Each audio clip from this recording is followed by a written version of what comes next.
Alhamdulillah, it's an honor to be here.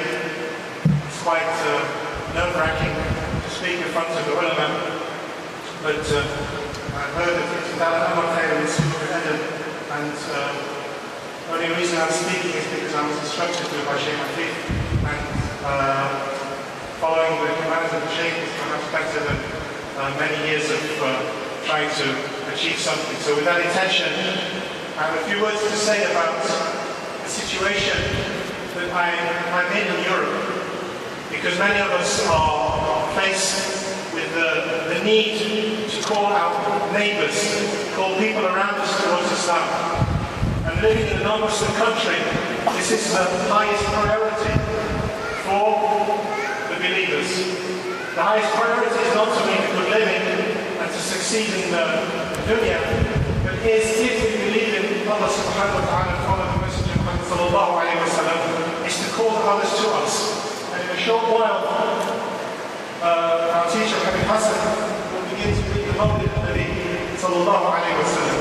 And in there we will hear the verse where Allah subhanahu wa ta'ala describes the Prophet sallallahu alayhi wa sallam, where he said, لَقَدْ جَاءَكُمْ رَسُولٌ مِنْ أَنفُسِكُمْ.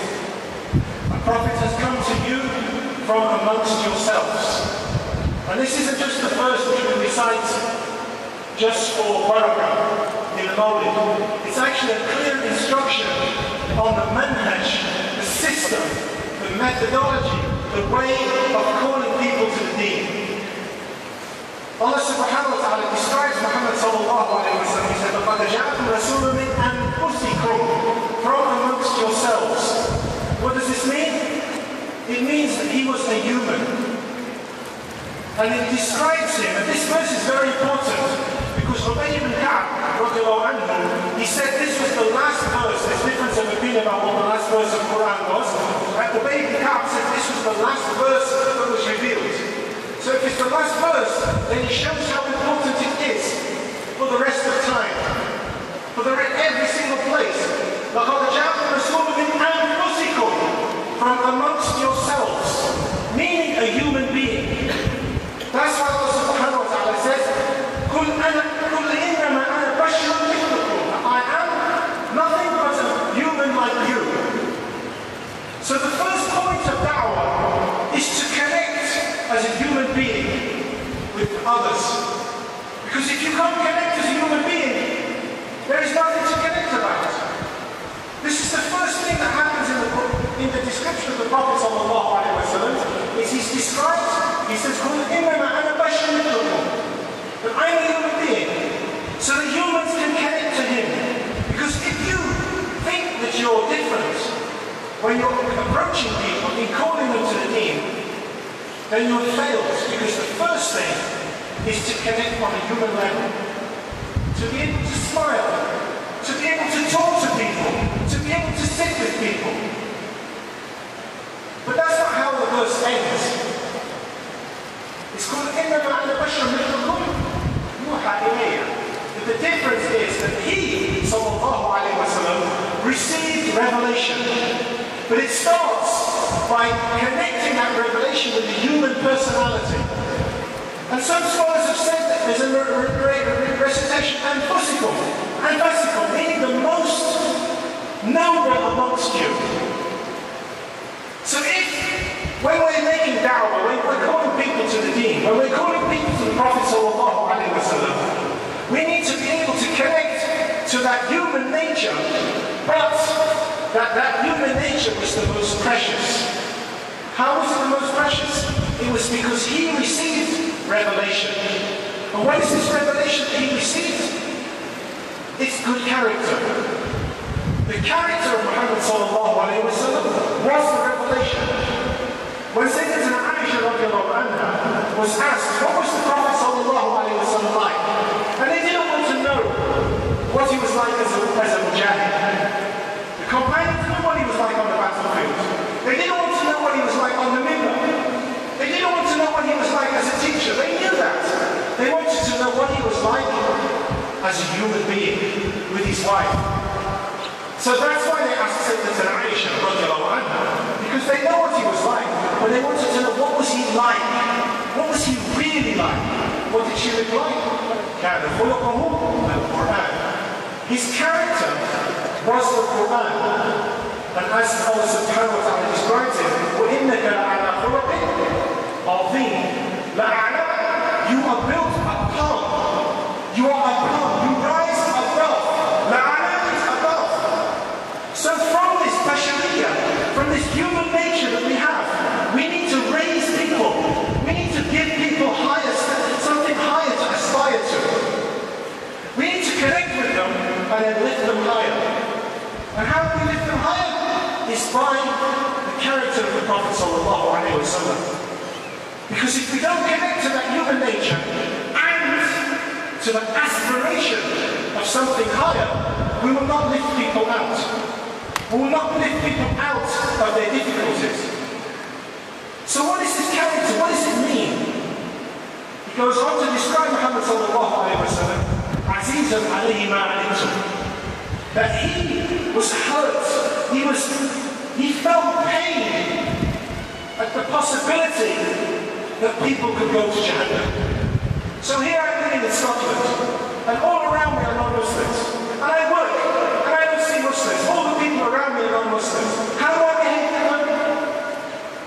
If I'm not Azizun alayhi ma anittum, if I don't have this characteristic that I want them to go to Jannah, then I don't really have the characteristic of the Prophet ﷺ.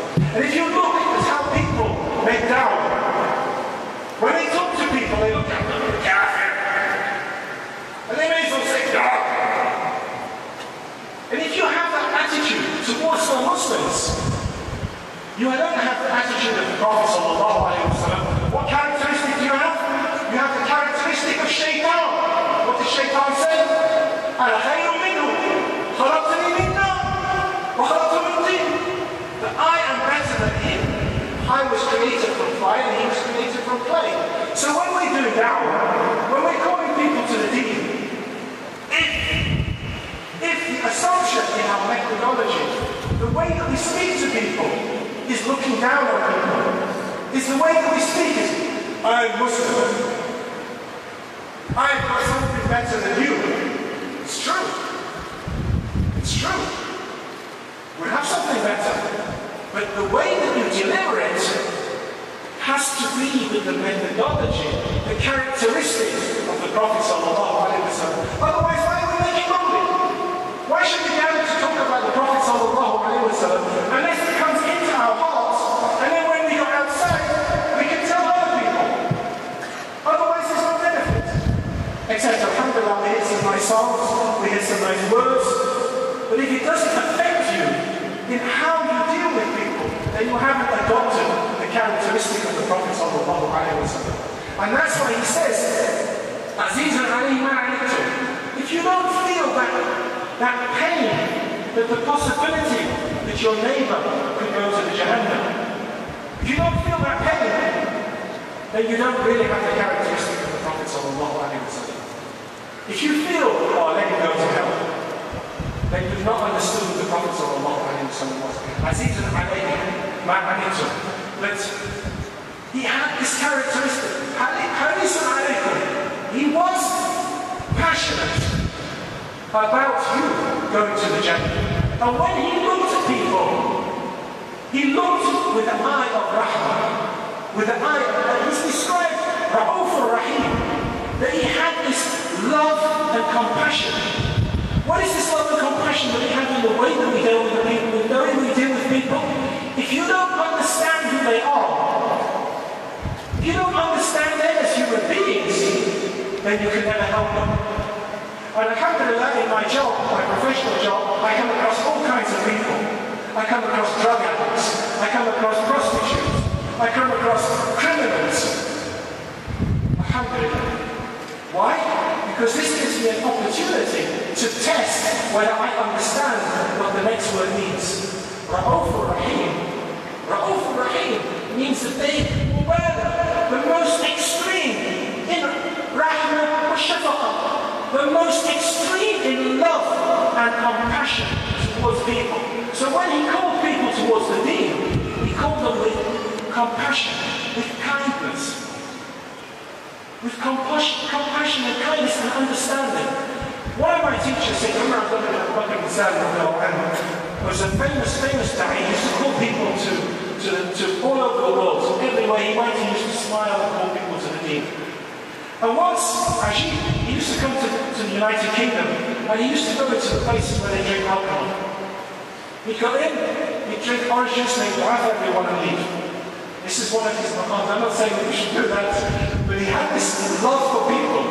And once he went in there and started to talk to people, and a non-Muslim came up to him and he said, you know, I like your religion. I like that religion of yours, but I can't give up drinking. You know, I can never stop drinking alcohol. Beer is too important for me. So what did Abdul say? He said, did you never see Muslims that drink? He didn't say, you're going to hell. He said, he joked. He said, did you never see Muslims that drink? And he said, it's true. I just become Muslim and sleep. Alhamdulillah, he became Muslim. But within 1 month, he was no longer drinking. That way that you talk to people, the way that you talk to people is very important. You make sure you understand their mentality. Speak to them according to their understanding. And then call them with your character, with rahmah, be with them rahim. Have this quality, and if you do, you will see miracles. You will see people coming to the deen. But when they become Muslim, you need to show the same compassion. We know that one of the companions, sometimes people say, oh, Abdul and these people, Shaykh and these people, they're not so strict about Sharia. This is not true. These are ulama. And if I do anything, any good, it's from them. But an example would be, I live in Scotland, where in Ramadan we have, alhamdulillah, 19 hours of fasting. 19 hours of fasting. 9:30 in the morning was suhoor. 10 o'clock at night was iftar. MashaAllah. One of the sisters, she became Muslim on the 1st of Ramadan. So she asked, how long is the fast? What should I say? Oh, it's when you start fasting. For 19 hours. They asked me, I said 13 hours. Oh, 13 hours? Where did you get this from? Alhamdulillah, it's one opinion that when the fast goes beyond 18 hours, you fast according to Makkah's time. I didn't tell anybody else that, but alhamdulillah, I fasted 19 hours. But she fasted 13 hours. Inshallah, next year she will fast 19 hours. That doesn't mean I'm changing the Sharia. It means that I'm trying to understand the person I'm talking to. And this is how Muhammad sallallahu alayhi wa sallam behaved. This was how he was with the believers. Somebody came to the Prophet sallallahu alayhi wa sallam and said, I like this prayer, but I don't want to do wudu. What did the Prophet sallallahu alayhi wa sallam say? Just pray. And when he came back, shortly after that, he prayed ruku, sujood. And they said his sajda was the longest sajda of all of the companions. But Muhammad sallallahu alayhi wa sallam didn't chase him away. Why? Because he was Ra'uf Rahim. He had this kindness. And if you have this kindness, then you really have the sunnah. Because the sunnah isn't having a particular long dress or a particular style of turban.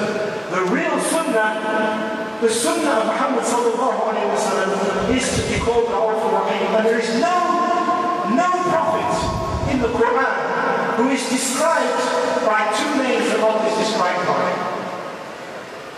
Allah subhanahu wa ta'ala described Allah Ra'uf Rahim.